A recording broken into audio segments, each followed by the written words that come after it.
Mesdames et messieurs, bonsoir et bienvenue dans ce bulletin d'information. Les candidats au baccalauréat 2026 connaissent désormais les différentes échéances menant à la proclamation des résultats. Après la fin des épreuves écrites le 18 juin dernier, la correction des copies se déroulera du 29 juin au 4 juillet. Les résultats de la première délibération sont attendus pour le 8 juillet. Les candidats admissibles poursuivront ensuite avec les épreuves facultatives, sportives et orales. La délibération finale est prévue pour le 18 juillet 2026. Cette année, 77 101 candidats participent à l'examen sur toute l'étendue du territoire national. Dans un autre registre, le gouvernement béninois a lancé une opération de démantèlement des constructions précaires érigées aux abords de la route des pêches. Cette action s'inscrit dans la dynamique de valorisation et d'aménagement de cette zone à fort potentiel touristique. Les autorités entendent ainsi libérer les espaces concernés afin de faciliter la poursuite des travaux et le développement des infrastructures prévues dans le cadre du projet. Sport à présent, la Fédération béninoise de football annonce l'annulation de la Coupe du Bénin pour la fin de saison 2025-2026. Dans un communiqué signé par le secrétaire général Claude Paqui, l'instance évoque des raisons organisationnelles ainsi que la nécessité d'optimiser le calendrier sportif. La fédération estime que cette décision permettra également au club de mieux préparer la prochaine saison. Culture à présent, les manifestations officielles de la fête de la musique, initialement prévues pour le 21 juin au Bénin, sont reportées. Le ministère de la Culture, des Arts et du Patrimoine indique travailler à l'organisation d'une édition spéciale avec une programmation plus riche et une plus grande implication des acteurs culturels. Les nouvelles dates ainsi que les modalités de cette célébration seront communiquées ultérieurement. Et avant de refermer cette édition, intéressons-nous à la situation de plusieurs commerçantes de l'ancien marché de Missebo. Déguerpissement, boutiques détruites et difficultés de relogement. Une semaine après les opérations menées sur le site de l'ancien marché de Missebo, certaines vendeuses se disent toujours sans solution. Suivez leur réaction dans cet élément.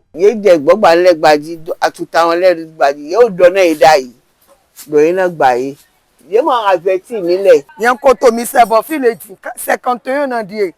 Ya chegbe pogbe. Bo mi no sanu to fi. De wa zanme we ye wa mi le ko iwe gbe. Bo ye gba nle bi bo ye finu mi to le bi tafu mi to le. Ye ma do ko le pe na mi. Kiosk mi to le po ye gba.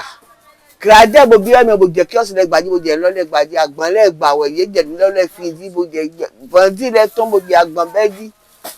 Uma comprendre le kan wuro ko da me ye yo mi be mi ho zon hogbo mi kakado wa sa moto mi do moto alaga bodo wa fi we bodo abi me bodo mo yi yo di ajo yo be sakile bo be me de be do ku tendi to boutique me le so debi ka fu pe bi le kakawa le be pen gba che fi chere su hen bonbon ye ze bonbon gba to kora che be me vi awe no sa che we pen le jonu nu bi we be ro petete bora me kuso sin mo afoche o tabure tre agbaje nu bi we ibe nu bi sese we ibe ro pete nsa fo keke ka chongo sin fin gba o gan ro po zan metan e da na buje sin fe ro gbe mele da na le ko so ye so fo ngbe ya mo fo ngbe ya mele we tre nu mi bo we agbaje nu mi tabure le su ni mele bo buraje ya fi ya di we do ta fen cha ke aton an nu mi nka do vi we fi na ya so me ndo mo ye me we le bi ro we gbe asu che ka hwe ya mele mle sawe nga do mele bora mele gon chobo lando ye ni gwaro nu mi ando metia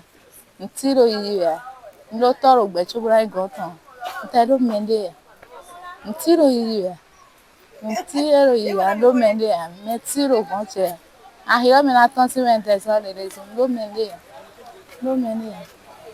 melo le no bo mi mo ho ndu mi esi bo mi le no sanu dine ndiro nyima wa de mo wa ma die mo fi le bi se welo ne jone ndi ma de nka mo pon re po welo ye gba fi ro re bi pátápátá no sa toro de pipe ma so fi ro re ba we do mi o mi le sin bo fi o ne ji don fi ro to se me le pipe ma so tin do mi se bo mi sa ba te je fen dia ma ba sa ni mo yo de mi na be ro gan mo to n se sa ma tin dai pari dai bo me le bi ahwa do lai fi le so bo mi le so je fi ro ji we so go gba ni ma de mi na be mi so di dadi ma bo ni saba ni wa sa ro wa bi pátápátá po maman dit.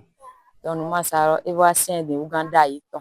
Atewa de ma bona sa. Te me no bo mi le me bi o kata bo ipi. Yo su le mo e ma mo fi de na no kan. Ero petete me le bo ro seme. Petete ro de ma ganjira nu bodon. E na wure agba. Ma so singa no na ganle. E na su. Donc no le bi ma do adogbo le pepe aija ile pepe ma tin.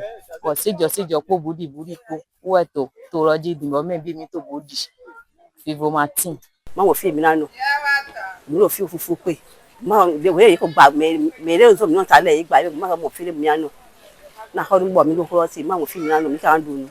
Ma yo de mi na ba igbo, iri jale bo yi mi. Ye ni bo mi. To mi na duru. Ama wa ki mi ama gan duru. Il faut dire de nous aider, sinon on n'a rien fait. Sans prévenir.